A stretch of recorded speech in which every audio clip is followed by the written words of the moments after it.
ஜம் ஆன்மீக அன்பர்களுக்கு வணக்கம். மறந்தும் வீட்டில் ஏற்றக்கூடாத தீபங்கள்.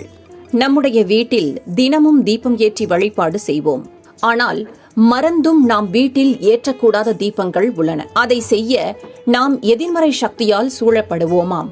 அந்த வரிசையில் எள் எண்ணெய் கொண்டு வீட்டில் விளக்கேற்றி வழிபாடு செய்யக்கூடாது. பொதுவாக எள்விளக்கு தீபம் நாம் சனீஸ்வர பகவானுக்கு ஏற்றி வழிபாடு செய்யும் ஒன்று. அதை நாம் வீட்டில் ஏற்றி வழிபாடு செய்ய எதிர்மறை ஆற்றல்கள் உண்டாகுமாம். அதேபோல நாம் வேண்டுதலுக்காக அம்மனுக்கு ஏற்றும் எலுமிச்சை பழத்தை வீட்டில் தீபமாக ஏற்றி வழிபாடு செய்யக்கூடாது. அதாவது எலுமிச்சை பழ தீபம் வீட்டில் ஏற்றக்கூடாது. முறையாக கோயிலில்தான் ஏற்றி வழிபாடு செய்ய வேண்டும். மேலும் உக்கிர தெய்வங்களுக்கு ஏற்றப்படும் எந்த தீபத்தையும் நாம் வீட்டில் ஏற்றி வழிபாடு செய்யக்கூடாது. எல்லாவற்றிற்கும் நேரம் காலம் இருக்கிறதல்லவா?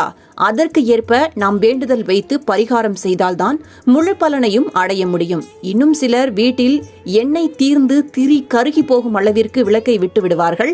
தினமும் வீட்டில் விளக்கேற்றும் பொழுது குறைந்தது 30 முதல் 40 நிமிடங்கள் தொடர்ந்து வீட்டில் விளக்கெரிய வேண்டும்.